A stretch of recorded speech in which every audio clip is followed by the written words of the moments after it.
Oui, bonsoir chers amis téléspectateurs, ou bonjour si vous prenez l'émission en rediffusion. Oh, aujourd'hui on a beaucoup de travail, beaucoup de choses à se dire. Ça sera une émission qui va mettre à l'honneur l'une de nos grandes chercheurs dans un domaine dans lequel elle est pratiquement la seule, enfin que je connaisse en tout cas, à nous produire des réflexions qui nous alerte, et moi je la vois donc comme une lanceur d'alerte sur les drames à venir, dans un avenir très proche, qui nous menacent, mais enfin on va en parler plus largement à partir du travail qu'elle a commis et qu'elle va nous présenter. Donc j'ai beaucoup de plaisir. En même temps, je sais le travail et la souffrance que ça comporte de commettre de tels travaux. Et donc, je la salue bien bas. Bonjour Mireille Pierre-Louis. Bonjour. Voilà, merci d'être venue. Merci de m'inviter. Non, surtout merci vous la connaissez. Elle vous a déjà donné beaucoup de grains à moudre, de pensées qui ont attiré l'attention sur les questions d'octroi de mer, que j'ai vu récupérer par d'autres, mais qui ne sont jamais allés jusqu'au bout, parce que ça demande qu'on regarde cette question-là de manière très rigoureuse. Donc on va en parler. Et puis j'ai le très grand plaisir de recevoir aussi Dany Emmanuel, que vous connaissez, qui est déjà venu justement toutes les fois qu'on a posé cette question d'octroi de mer. Il y avait Dany, donc bonsoir Dany. Bonsoir Juliette, bonsoir Mireille. Merci d'être venue. C'est moi qui te remercie. Je ne veux pas utiliser un trop grand mot, mais je vais utiliser quand même de l'honneur que tu me fais. Dany, tu es une des personnes qui ose aller au fond des choses, qui a une curiosité scientifique et qui ne se moque pas de son peuple en lui racontant des bobards. Donc merci d'être là pour ta contribution. On verra comment tu as lu le texte et ce que tu en dis. Maintenant, tu as expliqué pour tes yeux. Hein, ça n'est pas parce que tu veux... Je ne veux pas faire la belle, c'est tout simplement que mes yeux sont... J'ai fait une allergie et mes yeux sont photosensibles, donc je suis obligée de mettre un écran entre les projecteurs et moi. Voilà. D'accord. Et mes yeux. Et tes yeux, voilà. Oui. Alors, aujourd'hui... je suis presque dans les couleurs que je vois en fond d'écran. Aujourd'hui, j'ai le très grand plaisir de vous dire que c'est une chose que j'ai toujours refusé absolument de faire, mais je le fais pour la cause, parce que je porte un vêtement qui nous vient de Côte d'Ivoire et qui est donc proposé par la boutique Wéry de Saint-Joseph, que je vous ai, qui sera un peu, qui va un peu sponsoriser l'émission, et vous le verrez donc, vous verrez le jingle lors de la prochaine émission. Aujourd'hui, ça n'est pas le jingle que vous voyez, mais le vêtement que je porte. Et donc, ils sont de plusieurs coloris, ils sont très très beaux, ils viennent de Côte d'Ivoire. Et ils ont décidé, enfin, voilà, la boutique Wéry a décidé donc de travailler en collaboration avec des couturiers du continent, notamment d'Afrique, de Côte d'Ivoire. Et la préoccupation, c'est vraiment de mettre un peu en valeur ce qui se fait aussi sur le continent, qui n'est pas connu, et j'ai toujours reproché un peu aux nôtres qui connaissent bien le continent de ne pas en parler de manière plus valorisante, pour que vous ayez envie de connaître cette part de vous-même qu'on vous a appris à mépriser.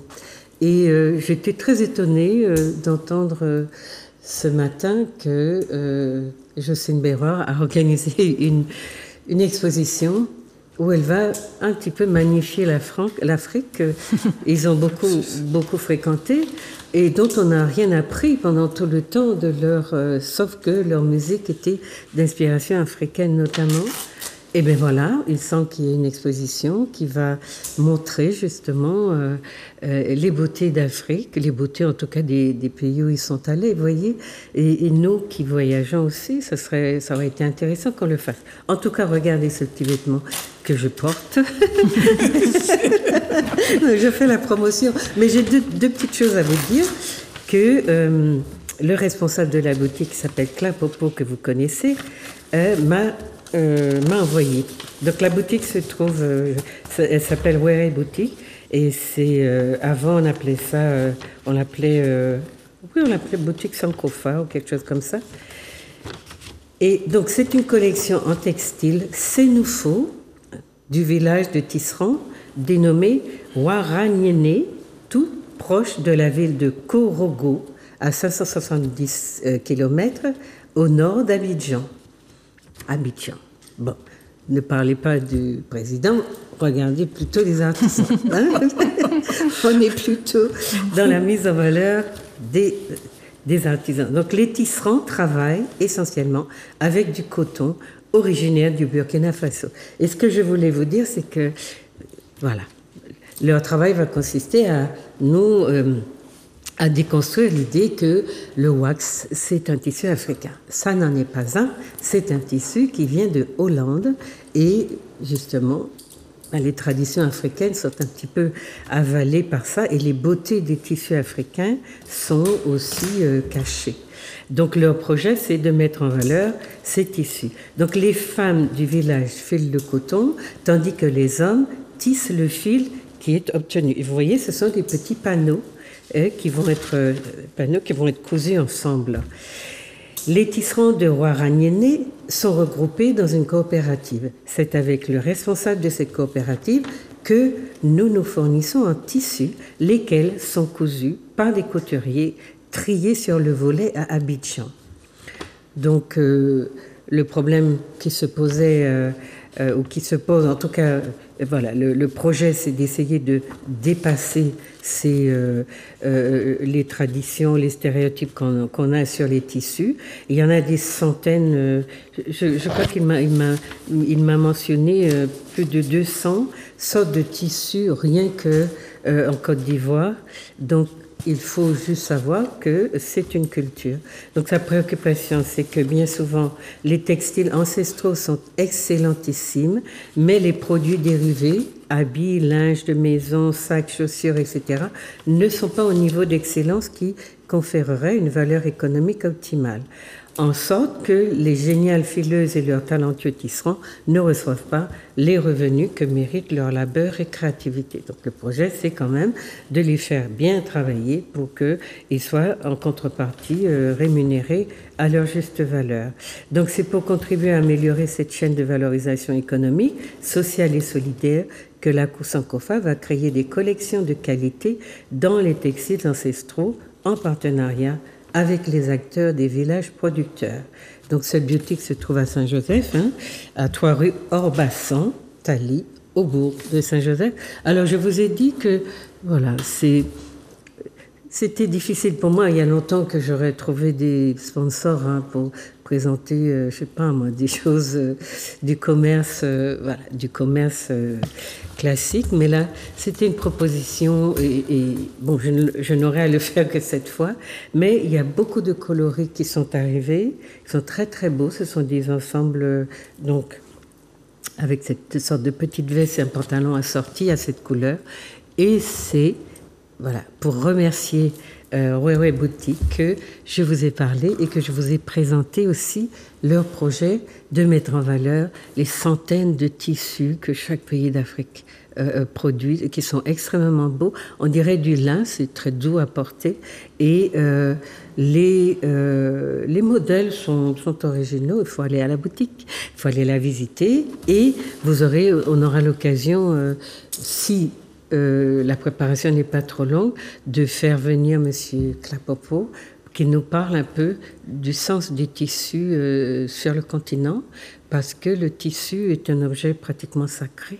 On ne tisse pas n'importe comment par n'importe qui, ni pour n'importe qui. Donc il faut vraiment savoir les symboliques et la puissance culturelle du continent, que voilà, on aurait tous intérêt à connaître. Quand vous allez écouter nos propos, vous allez comprendre que vous aurez tort de vous détourner du continent parce que c'est lui l'avenir. Justement, tous les rapaces lui tombent déjà dessus. Mais voilà, si on veut survivre, il faudra s'occuper quand même des choses plus essentielles. Donc, merci de m'avoir prêté attention. Et puis, je voulais aussi vous dire que le texte que Madame Pierre-Louis va nous présenter aujourd'hui a déjà été présenté dans ce livre qui s'appelle « Covid, la société martiniquaise face à elle-même ». Donc, vous pourrez lire ce texte-là. Hein? C'est pas le même texte. C'est pas le même texte. Non, non, non. En fait, c'est la même thématique. Non, elle a travaillé. Non, non, c'est pas le même texte, bien sûr. J'ai lu, je sais. Mais c'est un travail qu'elle fait, qu'elle a enrichi à mesure. Donc, pour vous reconnecter à l'ensemble de ces travaux, parce que ça fait 3 émissions, ça va aujourd'hui être la 3e émission. Eh bien, son texte est dans ce livre qui s'appelle Covid, la société martiniquaise face à elle-même. Vous aurez donc la première version. Elle vous en a envoyé à ceux qui l'ont demandé à Zouk TV, elle vous a autorisé à en recevoir des copies, une copie de la 2e émission, et aujourd'hui nous faisons la 3e. Mais je pense qu'elle va nous faire un bel ouvrage très complet avec ses différentes contributions, puisque cette façon d'aborder ce problème-là et de démasquer aussi, on va dire, les projets qui ne sont pas du tout pour nous servir, eh bien, je pense qu'elle est la seule à faire ça. Voilà. Donc, merci encore d'être là. Et puis, pour finir, bon, vous m'envoyez beaucoup de gentils mots, de choses, mais vous ne vous abonnez pas à ma chaîne YouTube. Il faut la faire vivre, la faire connaître. Ça ne coûte rien, pas un seul centime. Donc, quand vous regardez les émissions, cliquez sur abonner pour vous abonner à ma chaîne. Vous voyez, ce sont des choses que je fais là, mais que j'ai horreur de faire. Mais ne m'obligez pas à vous redemander. Je n'aime pas ce genre de situation, mais il faut qu'on s'entraide, il faut qu'on soit aussi dans les échanges. Quand vous prenez, j'ai écrit un livre sur l'entraide qui s'appelle La culture de l'entraide.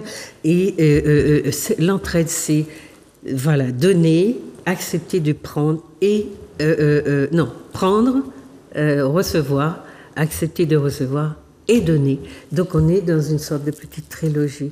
Et apprenez, quand vous prenez, que toutes les personnes qui sont sur le plateau sont là pour vous apporter des connaissances qu'elles ont mis beaucoup de temps à acquérir, parce que c'est de la souffrance, écrire, c'est douloureux, c'est être enfermé chez soi, dans sa cage, quand tous les autres sont en train de faire des wélélés, et que même quand on en a envie, eh bien, on ne peut pas le faire, parce que on est dans une dynamique de construction, de création. C'est pénible, c'est dur, c'est difficile. Donc, pensez à prendre, et nous vous donnons tout ça bénévolement, mais pensez aussi à rendre un petit peu, à donner un petit peu, parce que c'est comme ça, c'est grâce à ces chaînes, à ces télés libres que vous arrivez aussi à avoir autant de perspectives, en tout cas de vision de notre société, parce que les télés mainstream ne vous apprennent rien sur qui vous êtes. C'est vraiment sur des télés comme Zouk TV que vous suivez d'ailleurs, il me semble, vraiment assidûment, que vous apprenez des choses sur vous et que vous entrez dans des réalités martiniquaises, même si moi, je vous parle aussi de notre ailleurs. D'accord? Donc voilà, merci de m'avoir prêté attention pour ça, et j'espère qu'on sera dans quelque chose de plus, qui sera de l'ordre du partage, et on essaiera aussi de faire avancer ceux des nôtres qui nous proposent des petits projets aussi esthétiques, de beauté, de mise en valeur, et puis beaucoup d'autres choses que vous verrez venir et dont je vous parlerai à mesure. D'accord. Alors, donc pour commencer, ce que Mireille Pierre-Louis a appelé l'octroi de mer, le dernier conte de la Cour des comptes. Mais le conte, c'est le conte, ce qu'on vous raconte quand vous êtes assemblés. Donc c'est le conte, C-O-N-T-E. Et qui vient, donc le dernier conte que nous raconte la Cour des comptes, c'est-à-dire par le truchement de spécialistes de recherche qui sont vraiment préoccupés à faire, et qui sont dans le prendre sans donner, parce qu'ils ont oublié qu'ils nous ont mis en esclavage et qu'ils se sont enrichis sur le dos de nos malheureux. Ils ont oublié ça et aujourd'hui ils n'ont qu'un souci, c'est de voir comment ils peuvent continuer à nous extorquer tout le peu de choses auxquelles nous avons droit et qui sont grignotées sans état d'âme de plus en plus avec des pseudo-spécialistes qui n'ont aucun souci de notre devenir. Au contraire, on nous pilonne, on nous écrase. Le rouleau compresseur de la Grande France est en marche. Elle fait même venir ses chars. Je l'ai appris par le texte. Elle fait venir ses chars gratuitement, sans payer d'octroi de mer. Ses chars, ses militaires, ses cargaisons de militaires ne paient pas de droits de douane, de frais de taxes, d'octroi de mer, mais ils sont là. Et au contraire, ils nous font payer très chèrement le peu que nous recevons. Alors, aujourd'hui, on va essayer de voir. C'est un texte très lourd, très riche, avec beaucoup d'informations. Donc, on va essayer d'aborder les questions qui sont, chapitrées, puisque, voilà. On a... je ne sais pas combien, j'ai pas compté le nombre de chapitres, tu le sais, toi? 3, je crois. Il y en a 3, oui. En 3 parties. Il y a 3 parties, et chacune donc aborde une question avec, à la fin, une conclusion que je vais vous lire parce qu'elle est très importante. Donc, on écoute encore. Mireille, tu veux bien nous dire un peu. Alors, d'abord, qu'est-ce qui t'a poussé à continuer à creuser? Donc,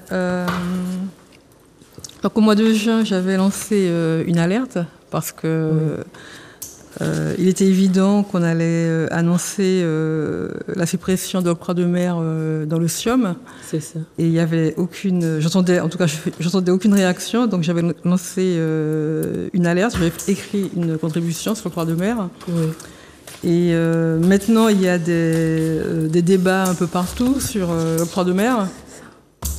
Mais en même temps, il y a beaucoup de confusion parce que c'est un impôt qui a l'air complexe. En fait, il n'est pas si complexe que ça, mais comme il n'y a pas de suivi, normalement c'est la douane qui doit assurer le suivi.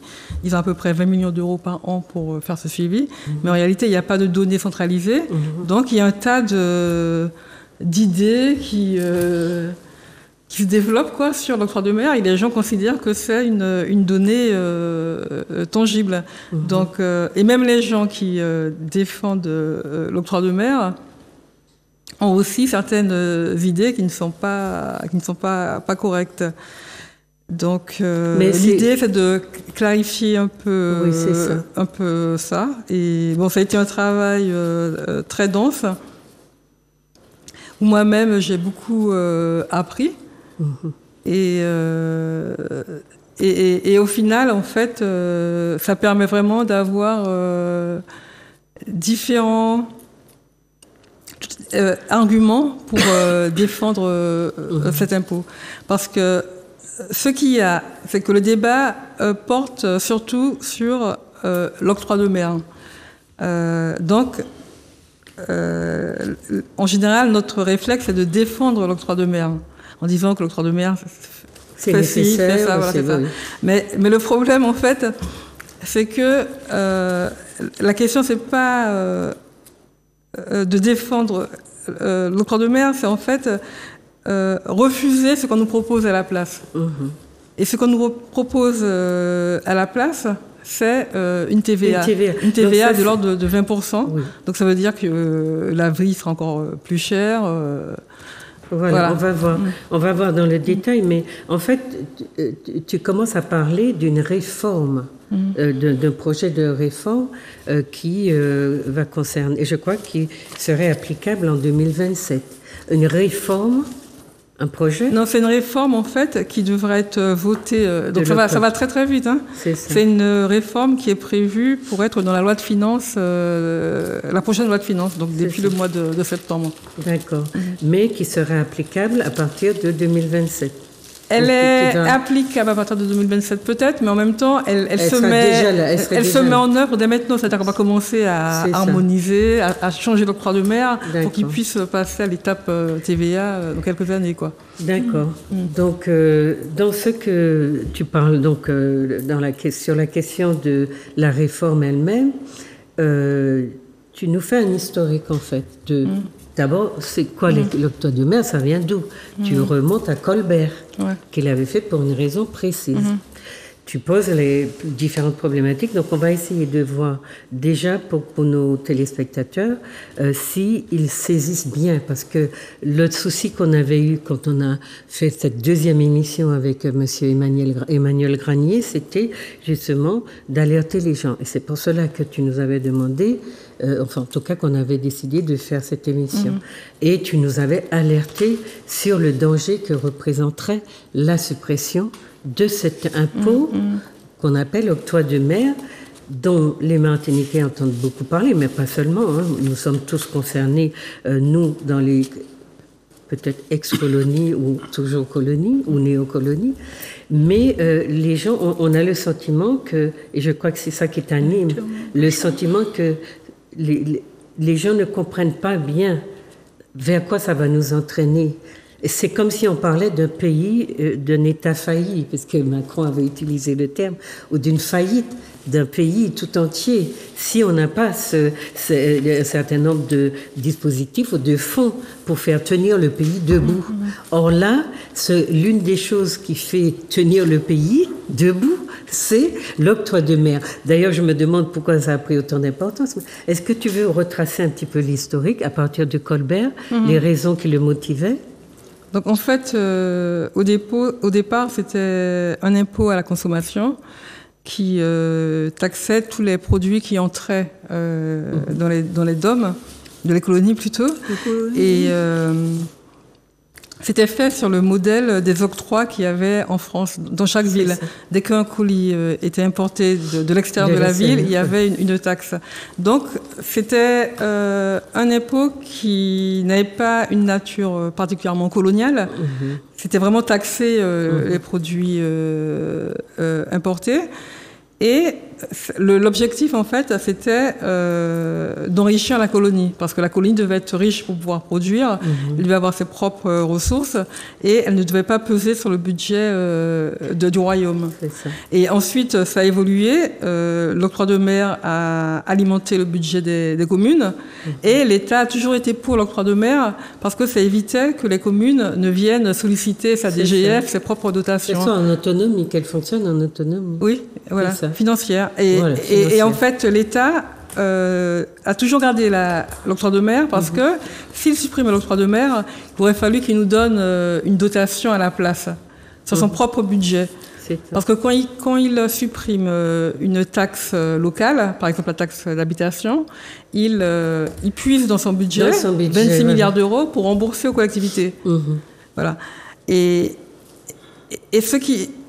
Et là, dans le cadre de cette réforme, il a décidé qu'il va supprimer l'octroi de mer, mais que lui, il ne va pas compenser les communes.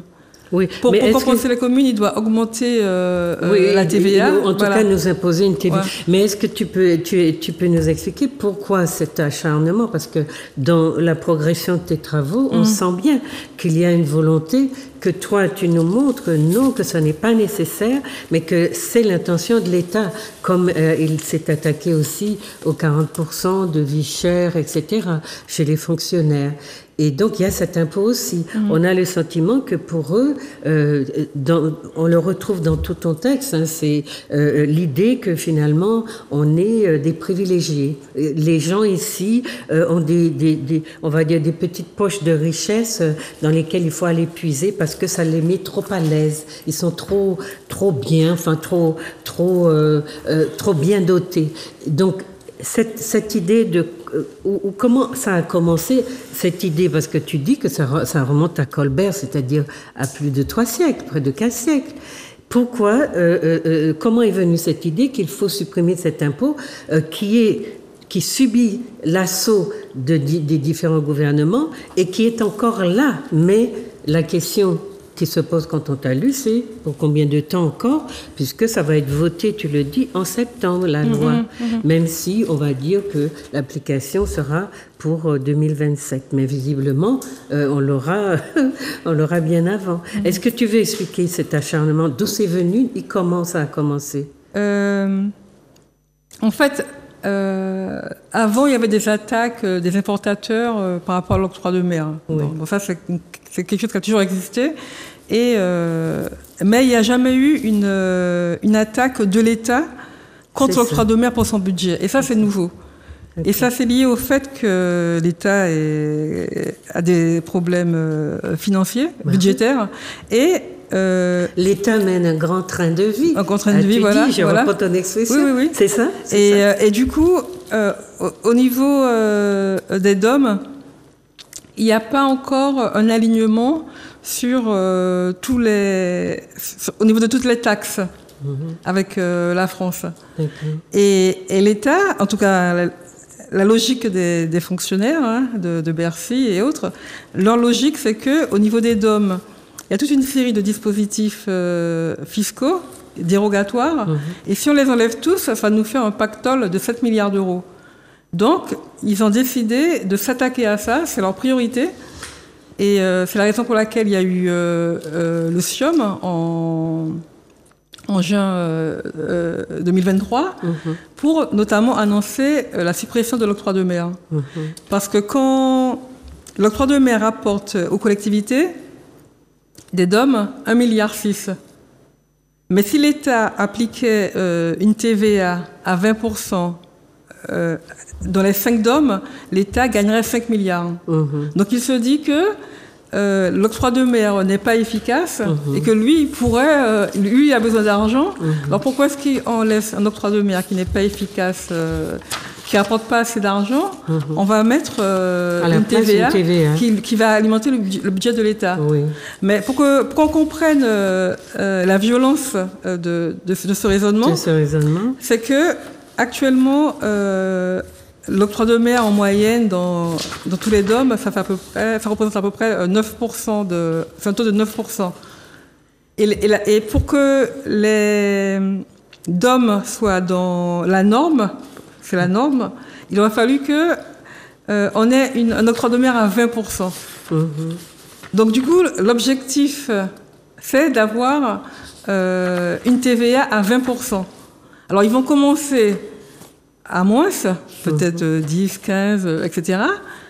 Mais l'objectif, c'est ça. Mais tant que il n'y aura pas une TVA à 20% dans les 5 DOM, les fonctionnaires de Bercy vont considérer que l'État perd de l'argent. C'est ça. Donc, il y aura toujours une sorte d'épée de Damoclès. Donc, si on rentre dans ce tunnel, donc au départ, ils vont juste augmenter la TVA pour pouvoir compenser les pertes des communes. Mais après, l'État peut se réserver le droit d'augmenter à 20%. Mais est-ce que l'État ne s'est pas réservé le droit aussi de supprimer là cet impôt que Colbert avait décidé? Parce que je sache, on est toujours à 7-8 000 km de la métropole et on vit, de la métropole, de la métropole, et on vit d'importation. Alors, comment se fait-il qu'ils ne remettent pas en question ce contexte et ces contraintes? Et qu'ils ne s'intéressent qu'à l'argent, éventuellement la façon de regarder l'argent. On a l'impression que là, on a affaire à des espèces de petits prédateurs qui ne voient pas plus loin que le bout de leur nez? Ou alors est-ce que nous sommes, comme tu le demandes d'ailleurs à la fin très justement, est-ce que nous sommes des microbes qu'on va écraser sous ses talons? C'est ça. La question se pose. Pourquoi alors cette liberté de décider? Parce que l'État, oui, est tout puissant, mais il y a quand même des garde-fous à cet État-là. Eh ben, justement, le problème, c'est qu'il n'y a pas de, il y a pas de garde-fou. Et parce que c'est un sujet qui est très vaste. C'est pour ça que ce travail m'a pris énormément de temps. Parce que tout est lié. C'est ça. Et en fait, tout part de l'assimilation. Ouais. Ça veut dire que l'assimilation, ça veut dire l'alignement sur les devoirs. Mm-hmm. Alors, il n'y a pas d'alignement sur les droits. Sur les droits, tout à fait. Mais l'État, à marche forcée, maintenant veut faire un alignement sur les devoirs. C'est comme ça que depuis 2018, à partir de 2018, ça a franchi une étape. Le rhum, qui avant n'était pas taxé par l'État, était très peu taxé par l'État. Maintenant, la taxe de l'État sur le rhum a été multipliée par 8. C'est pour ça qu'acheter du rhum maintenant, ça devient un produit de luxe. Et dans tous les domaines comme ça, leur objectif, c'est d'aligner sur le droit commun. Donc ça veut dire qu'on va être complètement étranglé. Oui. Et en même temps, il n'y a pas d'alignement sur les droits. Et ce travail a été intéressant parce que j'ai été obligée de chercher des chiffres et j'ai trouvé des chiffres assez ahurissants. Oui, avec les tableaux. Et ça concerne les prestations sociales. Parce qu'on a toujours l'impression que dans les DOM, comme on est plus pauvre, il y a plus de pauvreté, donc il y a plus de prestations sociales, il y a plus d'État-providence, mais pas du tout. Mais en même temps, les prestations sociales sont 2 fois plus faibles dans les DOM qu'en France. Oui, on le voit, mais en même temps, c'est un paradoxe. Donc, d'un côté, on a un retard. Et de l'autre côté, au niveau de payer les impôts, etc. Mais tu parles de la situation sociale. C'est un paradoxe parce que dans leur vision, nous sommes riches. Or, la situation sociale dénote au contraire une très grande pauvreté. Voilà. Et les différences que tu montres dans les tableaux, on les voit, les taux de pauvreté, et puis même au niveau de toutes les prestations, des salaires, de tout ce que tu as énuméré, nous sommes en deçà des taux des Français. Je ne sais pas si Dany veut dire quelque chose. Oui, en fait, moi, c'est une question de méthode. Moi, je serais partie plus sur l'argumentaire, parce qu'on entend beaucoup, c'est un des arguments, que ce sont des communes riches, des régions riches. Oui, c'est ça la question. Ça fait partie de l'argumentaire, mais ce n'est pas seulement ça. Dans l'argumentaire, ce n'est pas que ça. Et dans leur argumentaire, il y a le fait qu'il faut encadrer les municipalités des DOM parce qu'elles ne savent pas gérer. Et ce qui est gros comme la montagne Pelée, c'est que, alors que les maires ont toujours eu en main, il y a très longtemps, les fonds chômage pour employer des gens, parce que c'était le traitement social du chômage, et ça, c'est un grand défaut de la départementalisation, qu'ils avaient demandé, mais ils n'avaient pas demandé l'assimilation. Il faut se rappeler quand même les discours de Césaire, les discours du Parti communiste. Là, on est en plein ratiboisement, c'est-à-dire que ce n'est pas seulement... les gens ont demandé l'égalité des droits, mais ils sont un peu moins égaux que les Français. 2 fois moins. 2 fois moins égaux que les Français. Donc, il faut, à mon avis, pour qu'une question de méthode, montrer au fur et à mesure que, comme tu as fait dans ton travail, que chaque argument tombe. Chaque argument tombe. Et qu'en réalité, il ne s'agit pas de nous traiter, de mieux nous traiter, etc. Mais il s'agit surtout de nous faire fonctionner comme on fait fonctionner une colonie. Parce que au fur et à mesure que tu vas développer les choses, on va s'apercevoir que la France va nous faire fonctionner comme tous les grands organismes comme la Banque mondiale, le FMI, qui passe son temps à appauvrir, à étrangler les peuples Et la fameuse aide aux coopérations de la France, c'est du pipeau. Là, c'est du pipeau. Jusqu'ici, on n'a pas suffisamment de chiffres pour savoir ce que nous donnons à la France, ce que nous versons chaque année à la France. C'est quoi les revenus de la prédation coloniale? Donc, il faut que les gens, parce que les gens vont... il y a beaucoup de contradictions dans les discours. Par exemple, les gens vont évoquer en quatrième bit cette histoire d'octroi de mer, comme j'ai entendu ce matin à la radio, mais ils vont s'étendre sur, oui, le développement économique. Et on voit que cette histoire-là, de TVA et le développement économique, c'est antinomique, ça ne va pas. Au contraire, c'est un été noir. Donc, et c'est beaucoup de manque de respect et beaucoup de mépris pour nous. Alors, je crois qu'il faut démonter chaque chose, comme tu as fait là, pour que les gens comprennent bien dans quelle sauce on est là et comment réagir. Parce que ce qui m'étonne là, c'est... Je ne vois pas l'association des maires monter au créneau. Je n'ai rien entendu, sauf si c'est moi qui vis hors de la Martinique. Mais je n'ai pas entendu les maires. Quand je suis tombée sur un maire, je t'ai dit ça tout à l'heure, là, je lui ai dit, mais comment vous allez faire là, avec tout ce qui se passe là, la disparition de la taxe d'habitation, cette histoire d'octroi de mer là qu'on va supprimer, etc. Et puis vous serez dans quoi là? Et le gars s'est efforcé de serrer la bouche pour ne pas me répondre. Pourquoi? Parce que ils n'ont pas de réponse eux-mêmes. Ils ne travaillent pas non plus. Non, mais ils ne travaillent pas non plus assez. Ils ne travaillent pas non plus assez. Ça, mais l'État leur donne des injonctions, ils obéissent, mais aller vraiment chercher la contradiction dans la compréhension des textes, je ne crois pas qu'ils se donnent ça mal. Il faut qu'ils le fassent parce que je ne vois pas comment... ils vont continuer à négocier individuellement pour donne-moi un petit 200 francs, donne-moi un petit 300 €, donne-moi un petit 500 €, alors que c'est un problème collectif, c'est un problème qui concerne l'ensemble de la population et le devenir de la Martinique. C'est un problème politique extrêmement sérieux et on ne voit pas la parade, on ne voit pas non plus... mais qu'est-ce qu'ils vont faire dans l'avenir et pourquoi il est nécessaire que ça soit clair et net, bien expliqué, pour que la population elle-même se prenne les choses en charge en main pour dire, bon, mais il faut pousser. Il faut pousser ces gens-là, il faut faire... Ou bien... Bon, allons faire...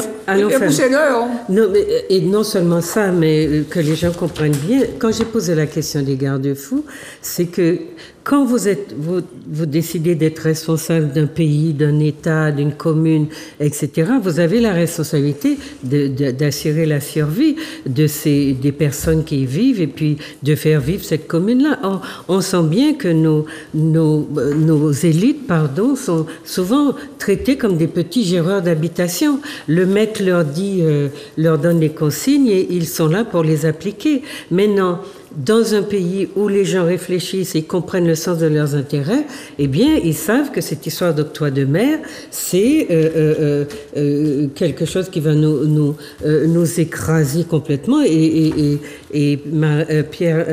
Mireille nous donne assez d'éléments pour qu'on le comprenne. Donc, ce que je voudrais demander à Mireille, c'est de nous dire d'abord pourquoi...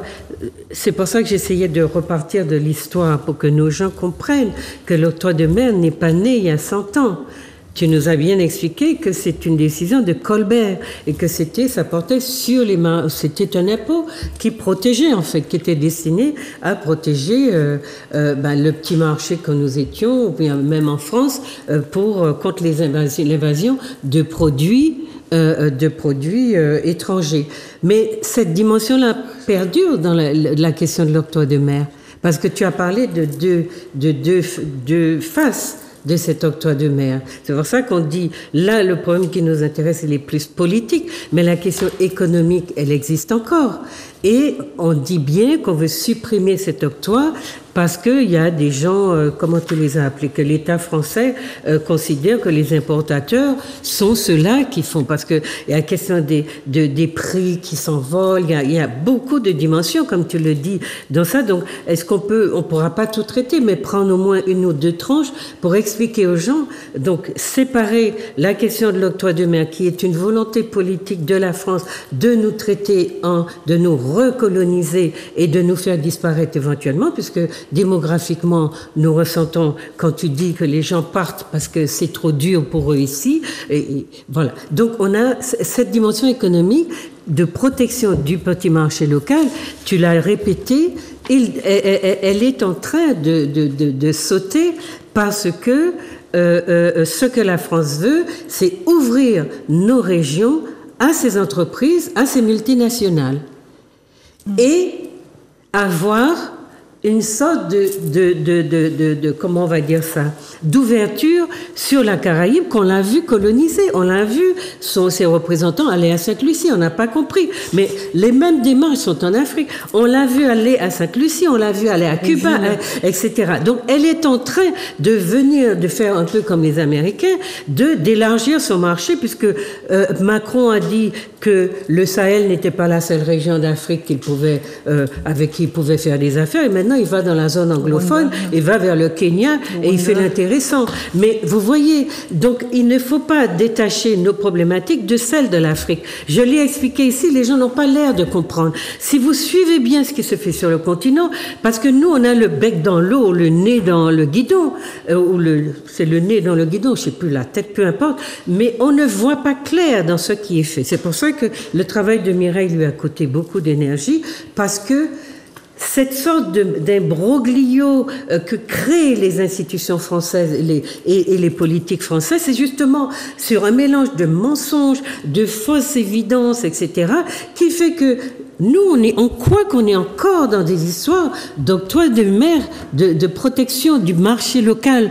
Mais le marché local, tu le dis, il est en train de foutre le camp, d'être complètement annihilé et de laisser la place donc aux importations pour faire de nous un seul point de consommation.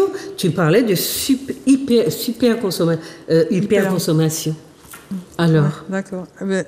D'accord. Je vais te répondre et en même temps, je pense que ta méthode est la bonne. Comme ça, on pourra vraiment...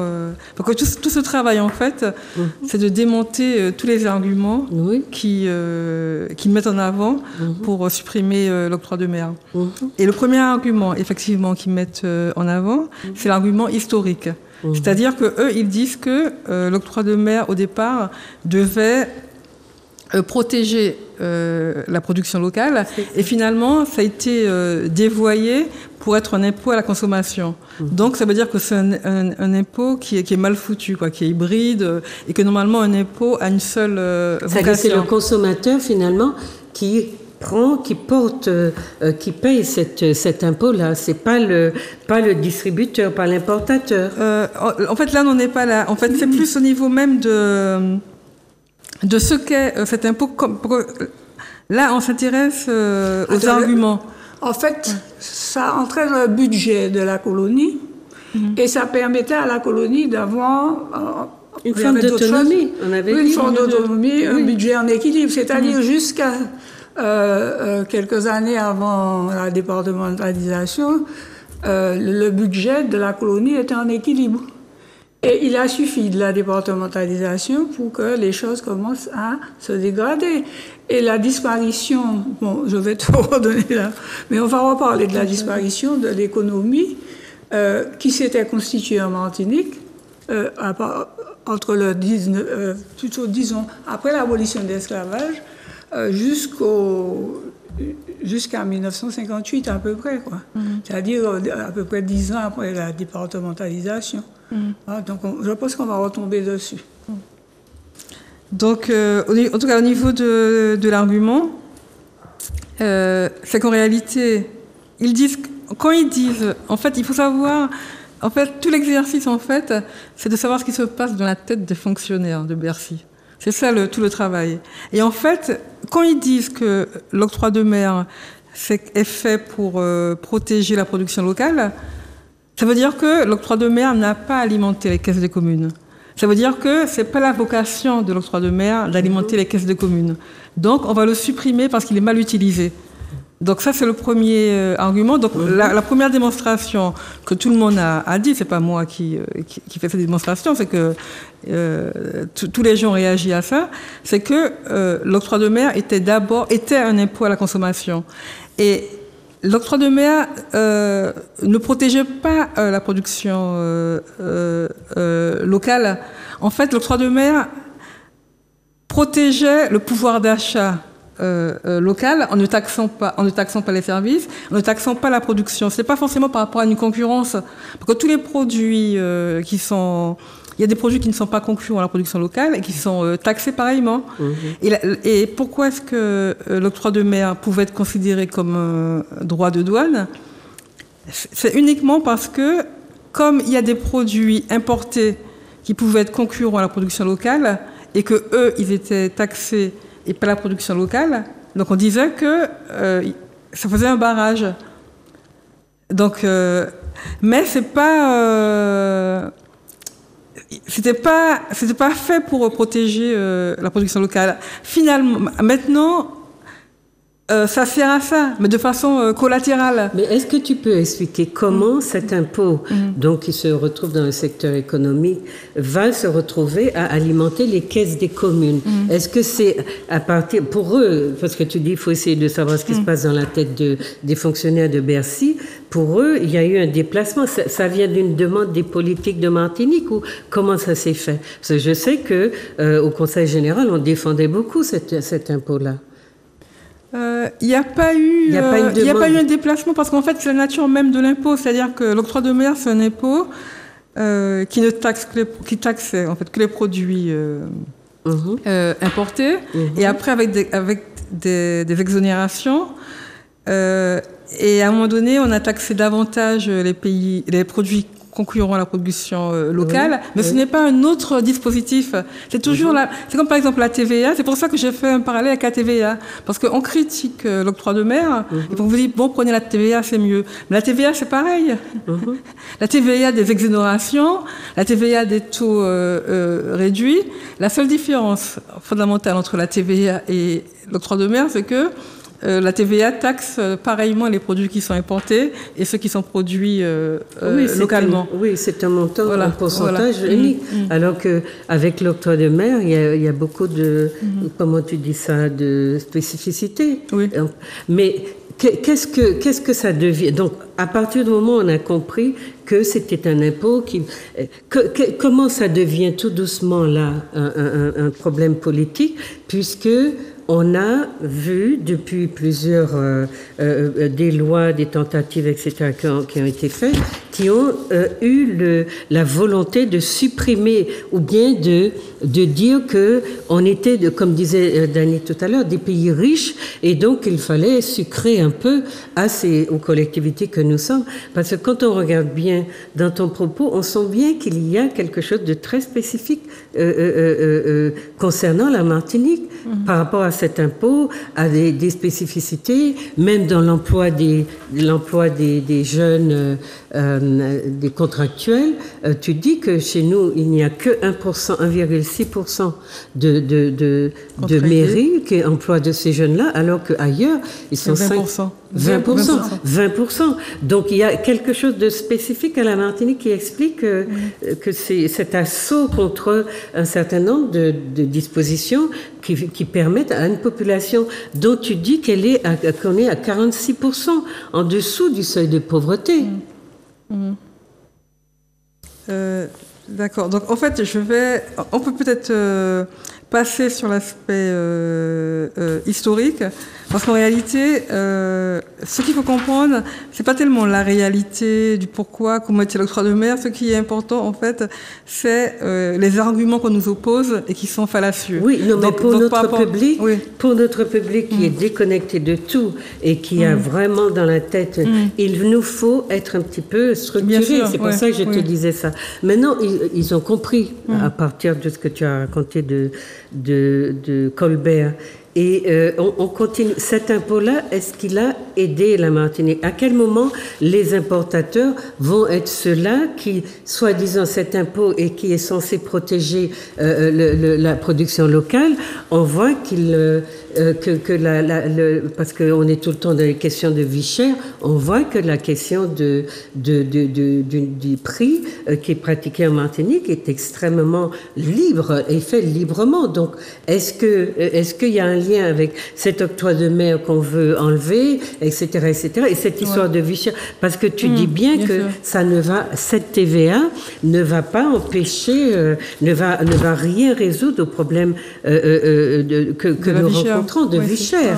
Bien sûr, parce qu'en fait, le problème de la vie chère est utilisé comme une sorte de prétexte, en fait, pour supprimer l'impôt, en disant que la vie est chère à cause de l'octroi de mer.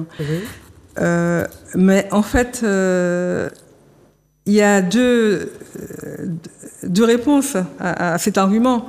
Il y a même 3 réponses. La première réponse, c'est que si on remplace l'octroi de mer par une TVA, la TVA est beaucoup plus inflationniste que l'octroi de mer. Oui, c'est ça. Parce que Donc, la vie sera plus chère avec plus de TVA, la vie sera encore plus chère. Et tu dis que l'État pourra de toute façon se rattraper, pourra fixer le taux qu'il voudra bien sûr, quand il le décidera, comme il le décidera. Voilà. Okay. Après, la deuxième réponse, c'est qu'en fait, la vie chère dans les DOM est liée surtout à une question de revenus. De bas revenus. Oui. Voilà. Et c'est pas un hasard que quand il y avait eu les événements de 2009, les gens il y avait un combat contre la vie chère, mais les gens avaient demandé une augmentation de salaire de 200 € pour les bas salaires. Donc c'est vraiment une problématique de revenus. Si on baisse les prix de quelques centimes, le prix de la baguette de quelques centimes, c'est pas ça qui va permettre à la personne de payer son loyer. C'est parce que donc il y a un travail à faire au niveau des revenus.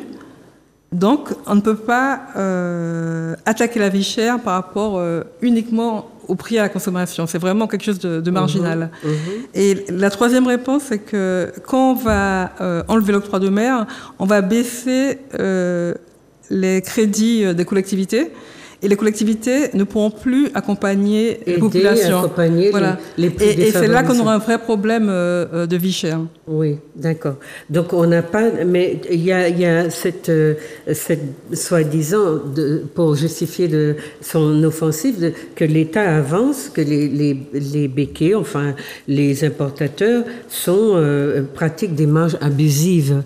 Et on voit que dans les décisions qui sont prises, ce sont encore eux qui profiteront de cette TVA, parce que les prix explosent déjà sous eux. Ils sont censés être un petit peu contrôlés et l'État est censé dire que oui, ce sont eux la source du problème, mais dans les décisions de l'État, ce sont eux qui sont favorisés et les autres qui sont complètement écrasés. Oui, parce qu'en fait, ce travail m'a permis de voir cet aspect, c'est que quand on va supprimer l'octroi de mer, en fait, les seuls bénéficiaires, ça sera l'État et les importateurs. Et les importateurs, parce qu'en fait, quand on supprime une taxe, les entreprises ne répercutent pas la baisse des taux sur les produits. C'est ça. Donc ça veut dire qu'ils vont augmenter leur marge. Et moi, je me demandais, mais pourquoi cet objectif, en fait? Et en réalité, les importateurs antillais, en fait, ils sont déjà habitués à l'octroi de mer.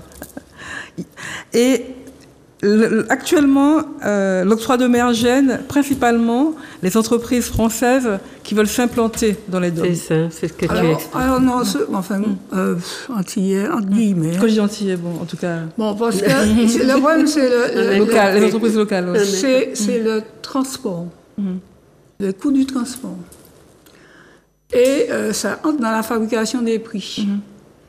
Et ou l'intermédiaire dont tu as parlé, oui. Oui, et ensuite tu as ceux qui vont, alors dans les prix là, ceux qui sont dans le dédouanement. Il y a tous ceux qui sont dans le dédouanement et qui ramassent leur marge. Bien sûr. Et ensuite tu as les distributeurs. Tu as les importateurs, c'est-à-dire ceux pour lesquels on va dédouaner la marchandise, et ensuite qui vont vendre aux distributeurs. Donc, ça fait quand même beaucoup d'intermédiaires et tu n'as aucun contrôle. Nous n'avons aucun contrôle sur rien du tout dans l'état actuel des choses. C'est-à-dire que ce sont CMA-CGM a fait plus de 20 milliards de bénéfices en pleine période Covid. C'est scandaleux, c'est inadmissible. Et personne n'a rien dit. On n'a pas soi-disant ils ont fait une remise, etc., volontaire, mais tout ça c'est du pipeau, c'est pas vrai, ça c'est des blagues, ça. Et le problème est extrêmement important quant à, par exemple, aux revenus des gens. Comment se fait-il que tu paies une pièce de voiture, des fois 300 fois plus cher qu'une pièce que tu aurais achetée en France, même dans la main d'un distributeur. Donc c'est positivement scandaleux ce truc-là, et ça fait partie de la rente coloniale, à mon avis. Donc de toutes les façons, d'une façon ou d'une autre, on va chercher à te braquer et à braquer tes poches. Donc, la colonie doit rapporter. C'est ça, la colonie doit rapporter. Donc, quelle que soit la façon dont elle rapporte, alors est-ce que c'est les importateurs là actuels qui vont bénéficier de ça? Je ne pense pas. Parce qu'il y a une volonté d'écarter. Bien sûr. De les écarter, ceux-là. En tout cas, de les mettre en concurrence avec ceux de l'Hexagone. Non, c'est pas comme ça que ça s'est passé. Il y aura des petites guerres, tu vas voir. Je te dis que j'ai écouté, il faut rendre hommage à Manolo Tobi qui interviewait la vieille Madame Litté, des yaourts Litté. Et ça s'est pas passé comme ça. C'est du jour au lendemain, on est venu mettre le manche dans leurs mains. On dit, c'est ça ou bien on vous tue, on vous extermine. Il y avait Courville, il y avait Litté, il y avait toutes ces vieilles personnes qui étaient... Enfin, personnes. Après, bon, elles avaient décidé, dans les années 50, de faire des yaourts, etc., jusqu'à ce qu'on commercialise des yaourts. Donc, et ça s'est passé comme ça, c'est-à-dire qu'on a forcé un certain nombre de personnes. Alors, c'est une lutte économique et politique depuis des années. Il y a ceux qui sont partisans de la production, donc de produire des choses, et puis ceux qui sont partisans de l'importation. Ceux qui ont gagné, ce sont ceux qui sont partisans de l'importation, parce que ça rapporte plus. Et c'est comme ça que, on regarde Heineken acheter la bière Lorraine. Alors que bière Lorraine, c'est une excellente bière. Donc tu vois que ce sont des choses qui se sont déjà mises en place. On a déjà fait sauter une partie des gens qui produisaient des choses ici. De même qu'en 1974, Giscard est venu et puis il a nettoyé toutes les banques. Il a fermé tous les petits crédits, les petites mutuelles, le crédit, etc. en Martinique. Et maintenant, pour ouvrir un compte, tu dois ouvrir le matin. Tout est parti dans les banques françaises. Donc, il y a une volonté, au fur et à mesure, de déposer CD et de faire disparaître cette espèce de squelette qu'on avait. Où sont nos artisans? Où sont les artisans qu'on avait? Les menuisiers, les ébénistes, etc. C'est pas Ventolo, c'est pas... Enfin, je fais de la publicité, je suis désolée, mais enfin... tous ces meubles qui s'abîment rapidement, etc. Donc, il y a depuis des années, il y a des coups de boutoir contre les Martiniquais, des coups de boutoir contre les Martiniquais. C'est pas seulement la crise du sucre, etc. Donc, il y a systématiquement une volonté de défaire. Mais dans cette situation-là, à mon avis, il n'y a pas on a déjà mis le marché dans les mains des soi-disant importateurs, puisqu'ils deviennent, comment ça se dit encore, les seuls à vendre les produits. Franchisés. Ils sont franchisés.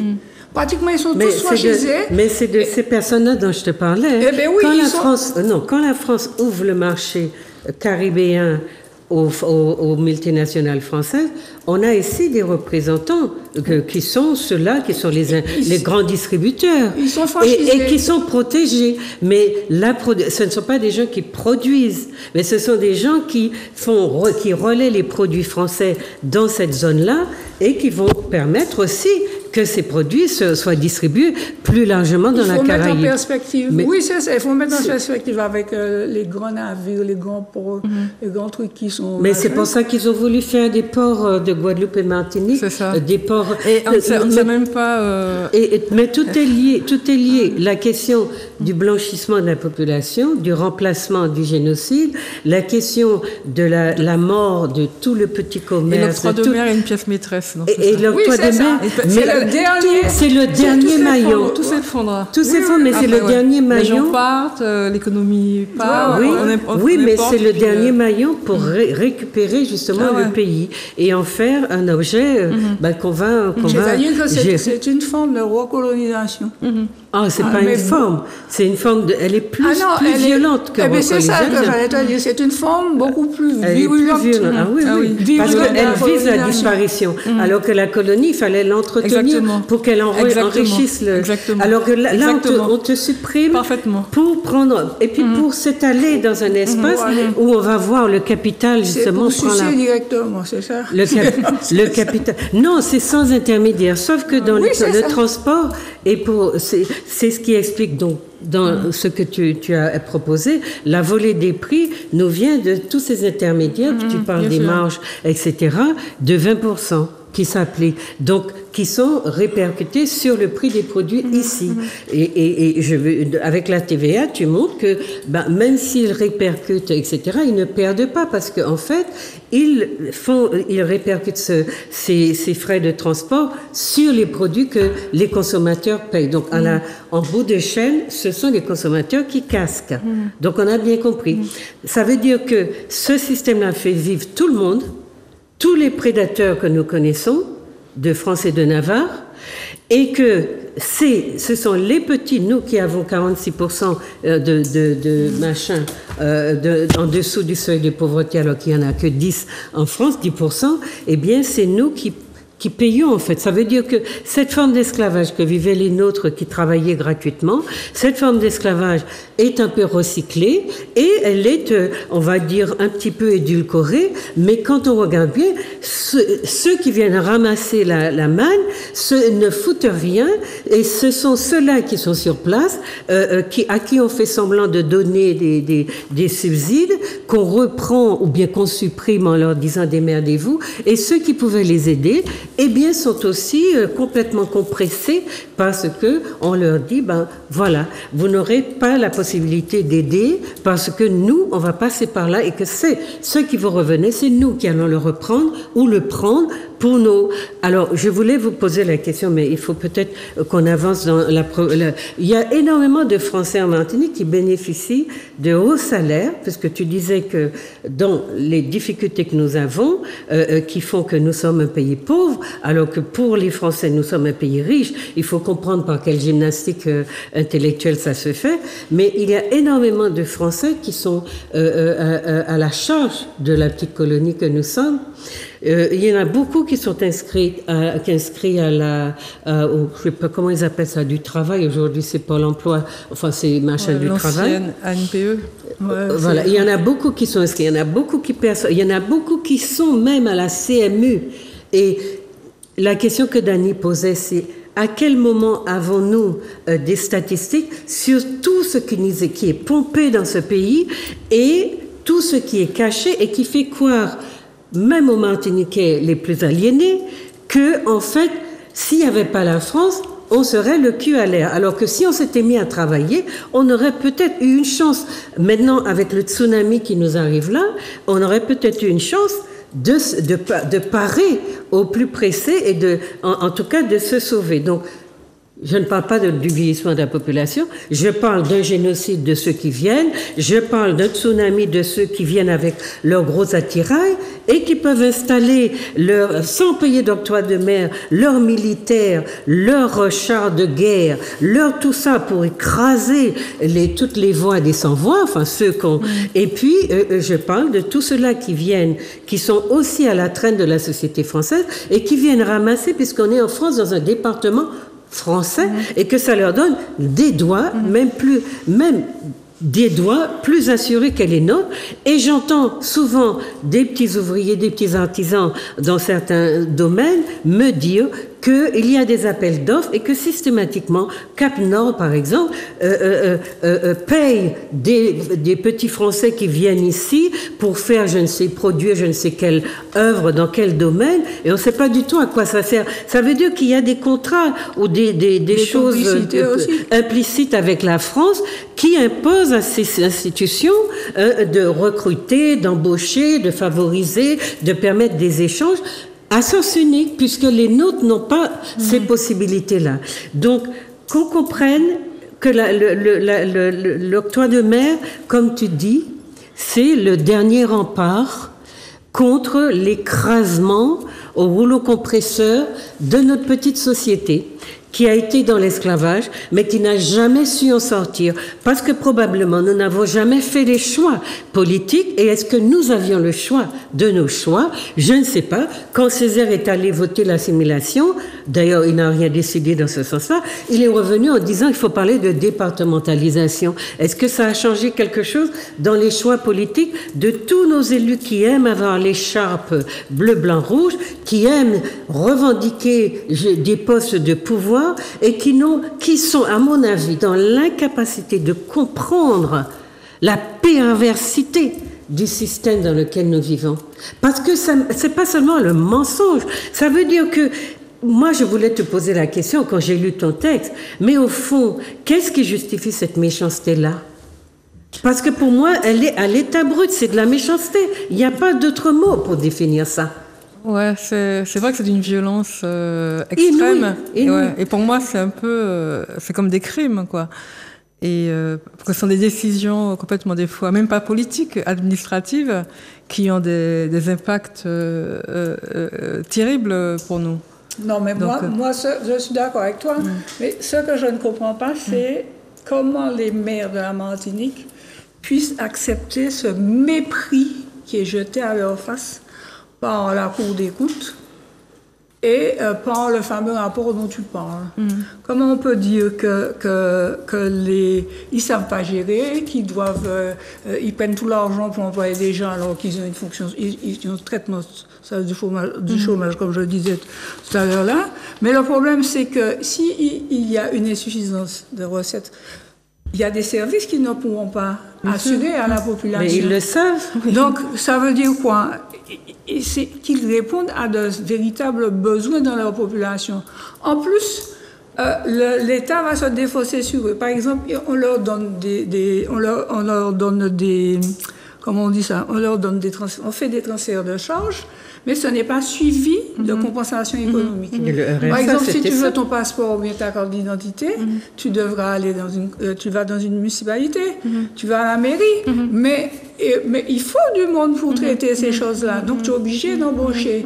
Donc, moi, je trouve que je suis indignée par cette façon de mépriser les Martiniquais.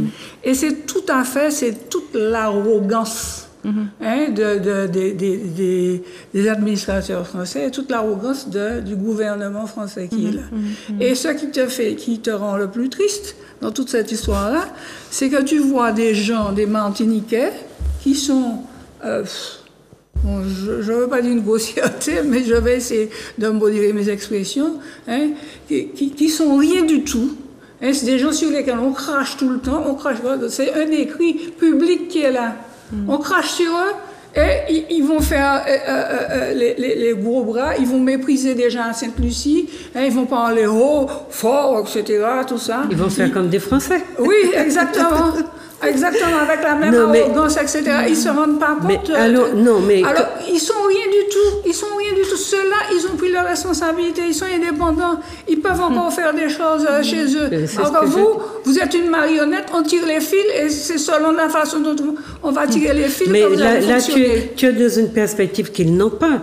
Le nombre de fois que les Français ont des propos racistes, on s'attendrait que les élites ou les élus disent un mot. Au contraire, non, il y a à comprendre le fonctionnement de cette catégorie de personnes et de ne rien attendre d'elle. Le problème, c'est comment elle accède au pouvoir, puisque c'est nous qui la mettons au pouvoir, et pourquoi y faire. Parce qu'aujourd'hui, ce qu'on sait, c'est qu'il y a une individualisation de plus en plus prononcée du pouvoir. On l'exerce pour soi, pour les bénéfices qu'on a, à les virer, et pour assurer ses retraites et celles de ses enfants, puisque on ne sort pas de ce que le système sait très bien faire, s'occuper d'une petite catégorie qu'il va bichonner complètement et qui sera complètement aveugle, qui aura des œillères et qui ne comprend pas qu'il est là justement à un poste d'élu pour servir son peuple. Donc les pays de l'Afrique du Sahara qui sont en train du Sahel qui sont en train d'essayer de servir le peuple sont littéralement persécutés. Mais c'est ce qu'ils disent. Aujourd'hui, on va sortir des œillères dans lesquelles vous nous aviez installés et nous allons essayer de nous occuper des intérêts de notre peuple. Donc sur la question de la honte, tout ce qu'on veut, ce ne sont pas des problématiques qui concernent notre élite qui est au service et qui est en relation permanente avec les grands boss, les grands décideurs, et qui ne comprennent pas ou qui n'ont pas à se mouiller pour nous, parce que la question du peuple, et c'est pour cela que je crois qu'il faut travailler beaucoup à comprendre pourquoi on a perdu, parce on vient d'un pays où les communistes, qui étaient des petits bourgeois, qui étaient des fils à papa, qui avaient des moyens, sont allés en France et se sont préoccupés du sort de leur peuple qui sortait de l'esclavage et qui sont rentrés avec cette idéologie du communisme, etc., qui ont voulu améliorer la condition sociale et plus de leur peuple, qui ont proposé énormément de mesures qu'on a combattues. Mais à un moment, à la Martinique, on votait 60%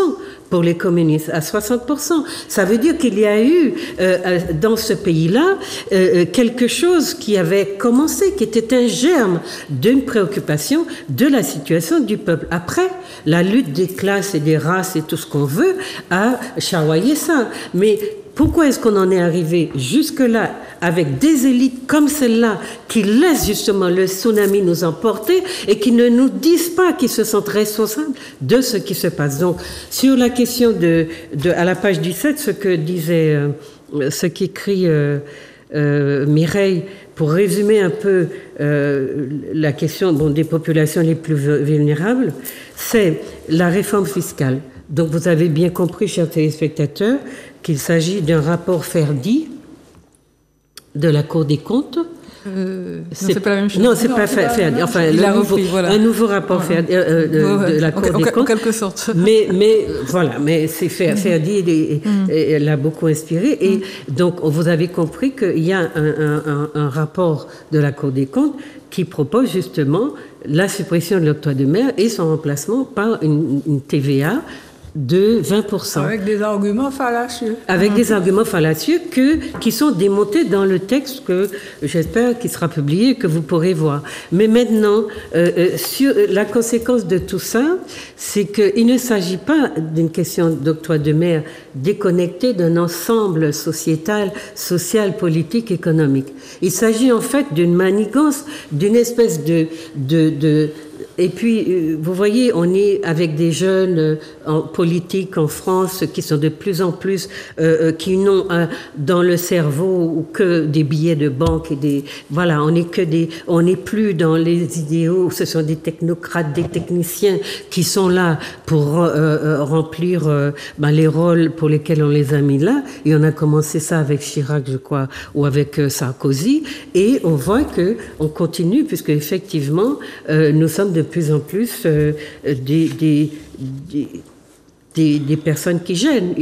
Là, quand on vous dit que nous sommes le département le plus vieux de France et que les communes n'auront pas les moyens de s'occuper de ces plus vieux-là, qu'on les fait travailler jusqu'à 67 ans, ce qui coûte encore aux communes qui doivent cotiser patiti patata, et qu'il n'y a pas de retombées vraiment pour ces gens-là, parce que même dans les collectivités, ce qui est expliqué dans ton texte, c'est que pour les cotisations, ça leur coûte des sommes incroyables, mais une fois que ces gens-là sont à la retraite, ils perdent le bénéfice des les 40%, enfin des petits avantages qu'ils avaient. Donc, ils tombent sous le seuil de pauvreté, ce qui explique probablement ce chiffre énorme de 46% de personnes en dessous du seuil de pauvreté.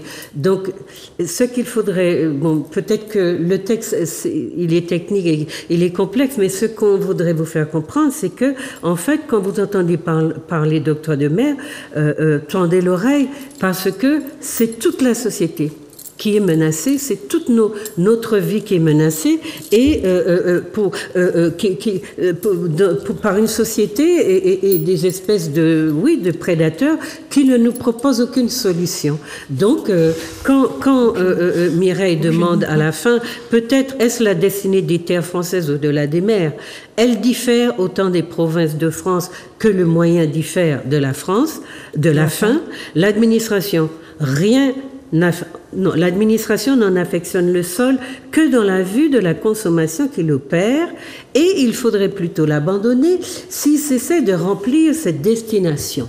Donc vous êtes des vaches à lait, vous n'avez jamais été autre chose, vous n'êtes jamais sorti du code noir qui n'est pas abrogé, et on vous dit qu'il est aboli. Non, le code noir n'est pas abrogé. Et quand vous regardez les choses à partir de cette vue d'ensemble qui vous est proposée là, vous voyez que donc, à mesure que nous avançons, il y a un effet d'usure qui fait que ce que nous croyions avoir gagné, nous le perdons, mais ça s'effrite tout doucement, et de manière tellement vicieuse que vous n'y voyez que du feu, et que la petite couche favorisée que vous êtes, celle des fonctionnaires, par exemple, et des territoriaux, vous voyez que cette petite de petite avance que vous aviez sur le reste de la population, que elle aussi, elle est dans le collimateur de ce pouvoir qui est justement un pouvoir financier, qui veut faire de l'argent, des bénéfices, et qui écrase les hommes. On vous a parlé d'une humanité augmentée, on est dedans, et on vous a parlé également d'une humanité qui ne ferait plus d'enfants, puisque à la tête de nos institutions, désormais, il nous faut des gens bréhègnes. Voilà. Donc, ce que dit le petit résumé que je veux vous lire, c'est « Cette réforme fiscale va déstabiliser un écosystème déjà précaire, comme cela a été le cas avec la baisse des dotations des collectivités, qui s'est traduite par des délais de paiement jusqu'à plusieurs mois, des faillites d'entreprises et une absence de chantier pour le bâtiment, particulièrement aux Antilles, au point que les entreprises avaient ciblé la gestion locale. Ça, là, tu nous donnes une vision globale de tout ce qui est en jeu. Ah oui. Oui, parce qu'en fait, c'est vraiment une catastrophe, cette réforme. Parce que, avec la TVA, la vie sera plus chère. 20% plus cher. Et la vie sera plus chère aussi pour la collectivité, parce que les produits vont être plus chers pour eux, donc ils vont se retrouver entre deux feux. D'un côté, leurs dépenses seront plus chères, et de l'autre côté, leurs ressources seront moindres. Et 3, le secteur économique va être sabordé, en tout cas la production locale. Et 4, le secteur économique global, ceux qui profitent de la commande publique. donc les chantiers, etc. Donc c'est une catastrophe à tous les niveaux. Oui. Les seuls gagnants, c'est l'État et les importateurs, principalement ceux de la France. Ceux de la grande distribution, oui. Mais on comprend aussi pourquoi les ports ont changé de statut en Guadeloupe. Mais on comprend aussi pourquoi nos aéroports sont devenus des big machins, quoi. Tout d'un coup, on se dit, mais des petites entités. Alors qu'à tous les niveaux, on nous dit, oui, l'île, c'est petit, c'est réduit, il n'y a pas de place, il n'y a pas d'espace, on peut pas... et puis, on voit des aéroports qu'on retrouve dans les plus grands pays d'Europe se développer. Et les ports qui sont là pour recevoir les marchandises du monde entier, et notamment de l'Union européenne, puisqu'on a compris le rôle que joue l'Union européenne dans la destruction de nos économies. Que nous finançons aussi. Que nous finançons, mais absolument. Enfin, et justement, par rapport à la TVA, une fois que... Bon, là, c'est pas... Ils ne l'ont pas exprimé en tant que tel, mais c'est fort possible, en fait, que l'ambition de l'État, c'est de nous faire intégrer... Parce qu'actuellement, on n'est pas dans le système de la TVA communautaire. Il y a une dérogation, on est dans un champ fiscal à part. Mais leur ambition, c'est probablement de nous faire entrer dans ce système où il n'y aura plus aucune protection et où tout est décidé, même pas au niveau de la France, mais au niveau de Bruxelles. C'est l'aboutissement de l'assimilation. Et là, par contre, ils auront un marché. C'était très large. Parce qu'en ce moment... Comment dire indirectement, nous finançons Bruxelles, nous finançons... Parce que quand nous versons la TVA au gouvernement français, le gouvernement français reverse à Bruxelles, mais bien sûr. Mais est-ce qu'on n'est pas là dans un système que nos amis devraient comprendre, puisque le monde s'est redéfini, restructuré. Donc on a les BRICS qui font très peur aux Européens, avec les grands pays émergents, entre guillemets, comme on le dit, donc le Brésil, l'Inde, l'Afrique du Sud, etc. Et ces pays-là, ce consortium regroupe des puissances qui sont à venir. Quand on voit la Chine, quand on voit même la Russie, etc. Donc il y a une nécessité pour les Européens, ça les a forcés à redéfinir ou à définir d'autres stratégies. Et pour cela, pour justement se faire une place, parce que dans la Caraïbe, c'est vrai que la Chine, l'Inde sont présentes, mais on n'est pas dans les proportions dans lesquelles les Européens le sont. Donc ce qui est en train de se faire, c'est qu'on phagocyte cette région qui est l'une des seules, des dernières à être complètement exploitable sous cet angle-là. Et comme la France a la chance d'avoir autant de colonies dans plusieurs régions, et bien elle est le fer de lance de cette politique, parce que l'Europe l'envoie et les pays la suivent parce que ils savent, elle s'y connaît, ne serait-ce que par ses institutions. Ouais, mais là, dans le cas présent, c'est plutôt la France elle-même, oui, parce qu'en fait l'Europe, au contraire, l'Europe dès le départ a considéré qu'on avait ce qu'ils appellent des handicaps structurels. Donc du coup, il fallait qu'on ait un système fiscal à part. Oui, l'Europe a proposé. Et là, on va s'en retrouver justement, j'en parle dans le texte, on va s'en retrouver dans une situation complètement inédite, où c'est un État membre qui va demander à la Commission européenne de ne plus soutenir ces entreprises, de ne plus maintenir un système fiscal. Oui, mais c'est-à-dire que c'est ça, c'est-à-dire qu'en fait, tu es dans un double, triple, quadruple langage. C'est-à-dire qu'on te dit quelque chose, on te parle de développement économique. Comment tu vas faire un développement économique dans cette situation? L'Europe dit oui, il faut un développement économique. La France dit oui, il faut un développement économique, c'est vrai. Mais en réalité, elle dit foutez au fait. C'est ça, c'est exactement ça. C'est méchant, c'est très méchant. On détruit, il faut faire vite. Donc, il faut que les gens se rendent compte qu'il y a un double discours ou triple discours, double langage, donc il ne faut pas. Et moi, je pense que c'est vrai que le retrait de l'octroi de mer, ce sera une véritable catastrophe. Mais le problème, c'est que il faut que les Martiniquais se rendent compte que il y en a assez d'être méprisés comme ça, il y en a assez que ce soit les autres qui nous manipulent, nous tirent des ficelles comme si on était des marionnettes. Nous sommes les derniers au courant, nous ne sommes pas au courant, nous n'avons pas accès aux chiffres, etc. Il faut gratter, il faut fouiller, il faut avoir le courage de le faire, il faut avoir la foi.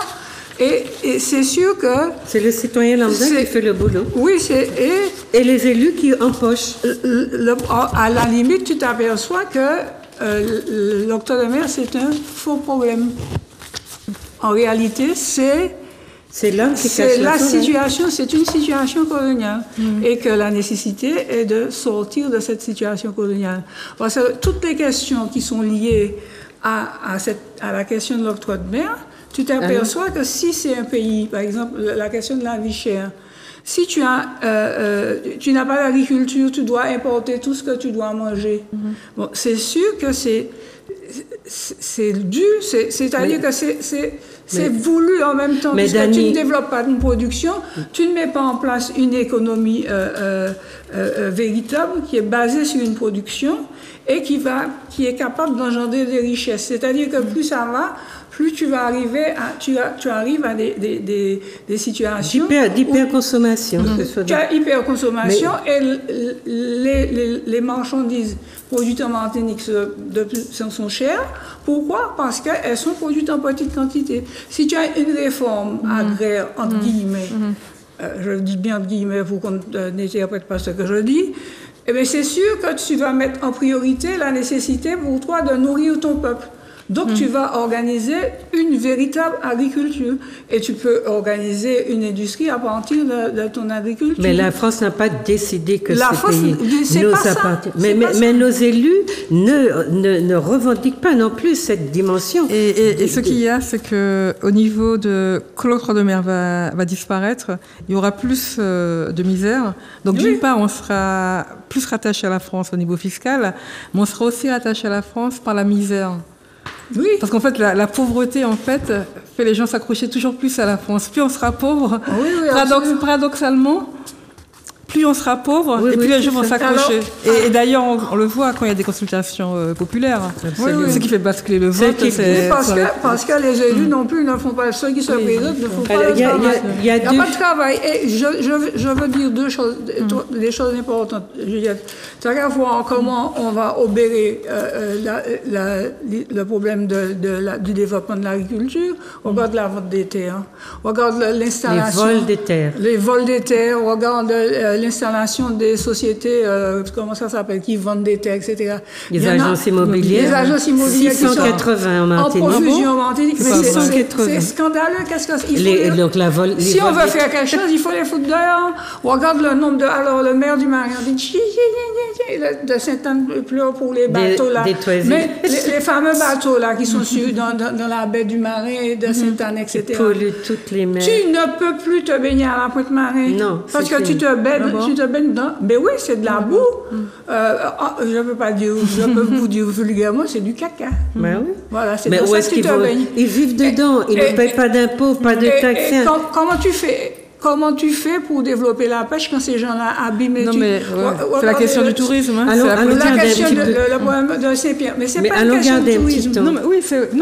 C'est une la politique. Et je vous préviens que l'heure a passé. Allons garder un petit temps pour parler de Moshoashi. Mais il y a deux choses que tu disais, peut-être pour nos téléspectateurs. En s'attaquant par tous les moyens aux recettes de fonctionnement des communes, puisque l'octroi de mer en constituait, c'était à la page 27, des DOM, les politiques publiques nationales ne font qu'aggraver les difficultés des territoires, y compris en matière d'investissement. Et ce que dit ce rapport, c'est que l'octroi de mer ne permet pas l'investissement. Or, toi, tu démontres cet argument en disant que oui, c'était l'octroi de mer qui permettait aux communes d'investir. Et puis, il y a une autre chose que tu pressens bien, c'est cette recolonisation. Mais ce n'est pas une recolonisation. Hein. Il faut faire attention, Maïla. On est en train de nous faire disparaître. Face à Bercy, dont le ministère de l'Outre-mer ne freine plus les assauts, mais au contraire les accompagne, comme s'il était redevenu un ministère des colonies, les DOM font face à un rapport de force inégal et risquent d'être emportés par cette réforme. Tu as écrit « Est-ce le but Moi, je dirais, n'est-ce pas le but? N'est-ce pas le but? Et puis, tu parles bien de tous ceux qui sont les plus défavorisés, qui n'ont aucune... Il n'y a pas de parapluie, pas de parachute pour les rattraper, parce que d'ailleurs, je me demande, est-ce que quand ils seront très pauvres, les maires continueront à postuler? Et parce qu'il faudra un jour qu'on aille au bout de cette problématique-là. On les laisse tout enlever, et puis on attend, on regarde ce qui se fait. On regarde ce qui se fait, parce que c'est le petit peuple qui fait que ce pays-là tient debout. C'est lui, le petit peuple, qui se bat pour faire des jus locaux, pour faire des chaises. C'est lui. Donc, voilà. Donc, il y a beaucoup de choses à vous dire, mais ce texte-là, vous allez, on va prier Mireille instamment de le publier, de publier les 3 volets, et puis d'autres s'il y en a, puisque tu parlais d'un autre volet.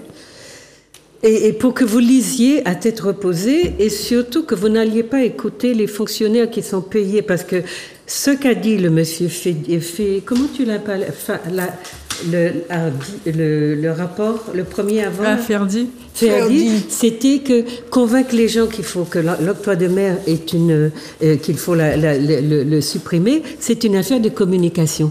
Il n'y a jamais rien eu d'autre, c'est ce que tu as dit. C'est une affaire il suffit de convaincre les gens par la répétition et le mensonge et les baboules et tout ce que vous voulez, qu'il faut supprimer et que mettre à la place un impôt de 20%, eh bien, vous criez en mouille, puisqu'on va vous faire par les beaux mots, les belles phrases, les bouches en cœur, avaler que l'octroi de mer a disparu, c'est un bienfait pour vous.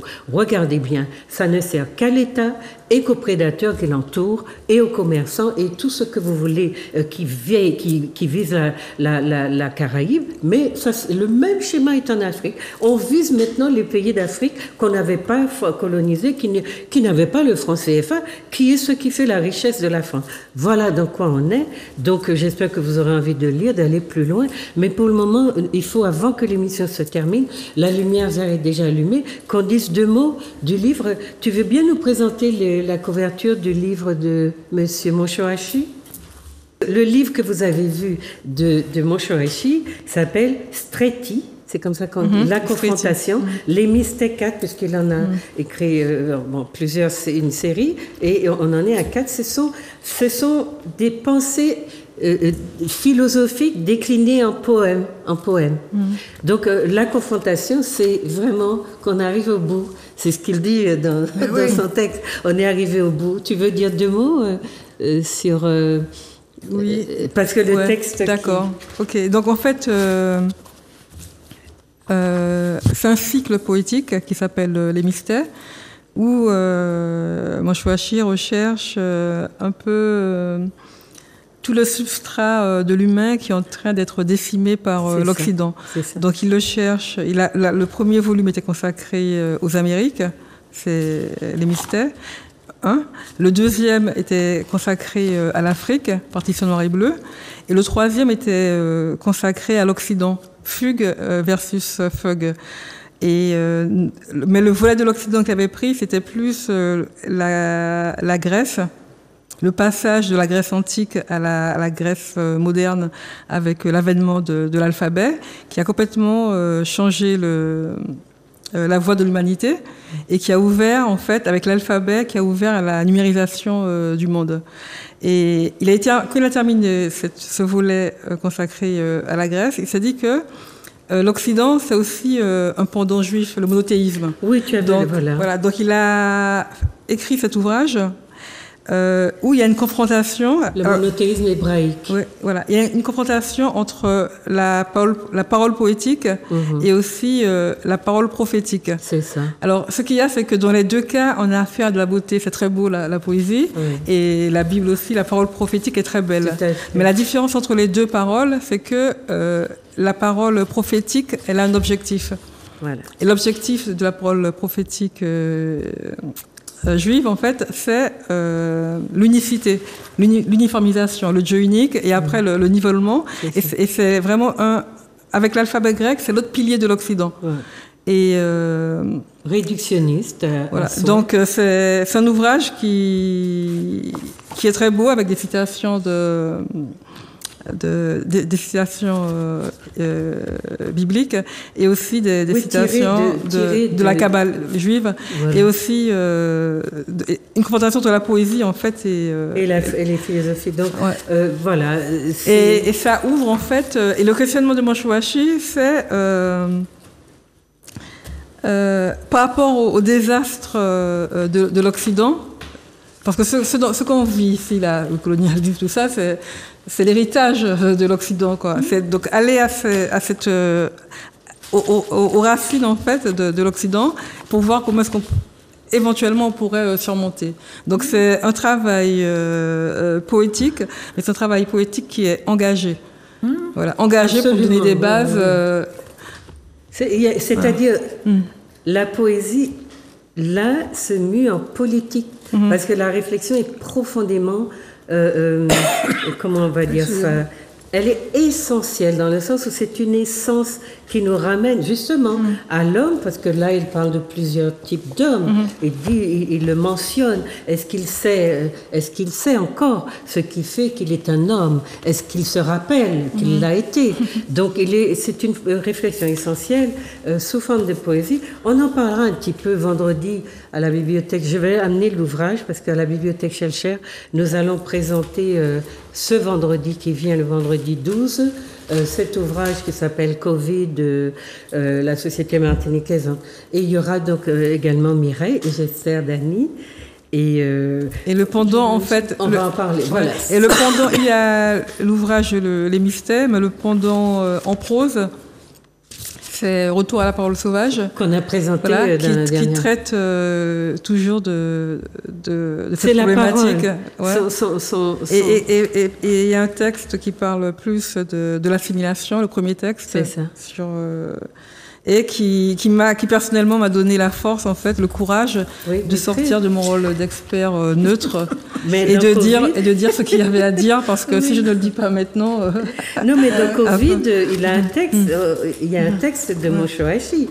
Dans le texte de Covid, vous avez trouvé celui de Mireille, le premier, et celui de Moshoashi également, qui est sur la parole, il me semble. C'est ça. Donc voilà, on a fait un petit tour. Voilà. Comme d'habitude, on a débordé. Je pense qu'on a débordé. J'ai pas pensé à regarder à quelle heure on a commencé, mais on a plus mis l'accent sur les conséquences de cette loi qui va être votée. Et on n'a pas entendu dire que nos élites vont s'y opposer. D'ailleurs, je me demande, vu le travail que ça donne à Mireille, je me demande est-ce que nos élites, qui sont dans toutes les institutions, ils sont directeurs ici, directeurs par là, maires par ici, députés de l'autre côté. Je me demande est-ce qu'ils ont le temps de s'asseoir pour chercher, comprendre, parce que c'est vrai qu'ils ne sont pas là à la place du pouvoir, dans le haut pouvoir, pour venir contrarier l'État français. Et je vous dis, qui s'est passé ailleurs, sur le continent notamment, de ceux qui ont contrarié l'État français, excusez-moi. Donc voilà, c'est un travail de groupe collectif qui doit se faire. Et puis si vous êtes élu pour sauver, en tout cas servir vos peuples, montrez-leur que vous avez envie de le faire. Et si vous ne savez pas le faire, ne vous proposez pas à des postes de responsabilité. Mais non, on va vers ça parce qu'il en va de notre survie. Qu'est-ce que vous voulez qu'on vous dise? Qu'on vous dise qu'on vous aime et que c'est bien, qu'il s'agit de se remplir les poches ou d'être là, de prendre la parole et puis de nous proposer des discours creux. Vous n'avez pas vu, même si on envoie toute la population qui réfléchit, on la déporte, il y a encore des gens au pays qui pensent et qui comprennent ce qui est en train de se faire. Donc voilà, messieurs, mesdames, mettez-vous au service de vos peuples et vos peuples-là, bougez-vous. D'ailleurs, sur les questions des terres volées, on n'a pas eu le temps d'en parler, mais c'est le peuple qui est en train de faire bouger les choses et qui met au jour des scandales incroyables, quoi. Mais merci le peuple. Alors, qu'est-ce que tu veux dire pour finir ? En tout cas, je voulais donner une information pratique concernant la TVA. Oui. C'est-à-dire que j'ai l'impression que quand on mettrait la TVA à 20%, c'est pas grave, il y aura plus de barrières, etc. C'est faux. C'est-à-dire qu'il y aura toujours les frais de douane, les frais... D'autres frais qui vont s'ajouter. Oui, bien sûr, oui, parce qu'en fait, on est dans un autre système fiscal que... Donc vous n'aurez plus octroi de mer 8%, mais vous aurez TVA 20%. Donc il n'y aura pas de différence. Voilà. Voilà, les gens ont l'impression... Oui, j'ai l'impression que ça va être simplifié. Ok, non, pas du tout. Non, mais au lieu de 8% d'octroi de mer, vous avez 20%, faites la différence, quoi. Ouais. Et ce que je voudrais dire aussi, c'est que c'est important que chacun soit au courant, cherche à s'informer, qu'on a tendance à trop attendre des élus, parce que les élus, eux, sont... Dans le système français, les élus, ce sont avant tout des gestionnaires. Ils ont très peu de moyens pour mettre en place une politique quelconque, parce que tous les crédits sont affectés. Et quand on voit... Et le problème, c'est que comme nos territoires sont petits, et qu'on connaît les élus, on a l'impression que c'est eux qui vont faire... Quand il y a un problème en France, les gens ne vont pas voir leur maire ni leur parlementaire. Oui, mais il y a des institutions. Donc, mais nous, on n'en a pas. Mm-hmm. Donc il faut que chacun... C'est pas que si, à mon avis... Si le débat sur l'octroi de mer est uniquement entre les élus et l'État, le rapport de force n'est pas du tout en faveur des élus. Donc, il faut que les gens s'impliquent dans ce débat. Comme ils le font en ce moment sur la question des terres volées, quand les gens savent bien quoi défendre et comment le défendre, ça fonctionne. Donc, continuez à vous responsabiliser et puis à savoir que il en va de notre avenir, de l'avenir de ce petit pays qu'on est en train vraiment de vouloir nous prendre un coup de gros coup de boutou, quoi. Parce que là, ils n'y vont pas de même menthe et nous paierons les pots cassés, quoi. Dani, qu'est-ce que tu veux dire? Oui, alors je voudrais remercier Mireille et je regrette qu'il n'y ait pas plusieurs Mireille. moi aussi, je regrette. C'est ça, oui, c'est pour pousser la réflexion et être force de proposition. Et je voudrais aussi dire que il faut absolument que les Martiniquais, et notamment les élus, arrêtent d'être les caisses de résonance de l'État français. Il faut qu'ils prennent conscience de la situation de la Martinique. Il faut aussi qu'ils mettent de côté leurs petits intérêts égoïstes pour avoir une vision globale de l'intérêt de la société martiniquaise. Et moi, je pense que nous ne pouvons pas, si nous voulons sortir, si nous ne voulons pas mourir, si nous devons sortir des griffes de la France. Bon.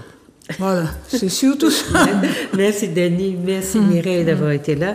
Merci à Manuela qui me signale déjà qu'on a débordé. N'oubliez pas de visiter la petite boutique Rouerie à Saint-Joseph. Et puis, merci d'avoir été là. N'oubliez pas de vous instruire, de chercher. Vendredi, nous sommes à la bibliothèque Schellcher. Donc, on pourra discuter. À 18h, à quelle heure? À 18h, à la bibliothèque Schellcher. Merci d'avoir été là. À bientôt. Non, comme...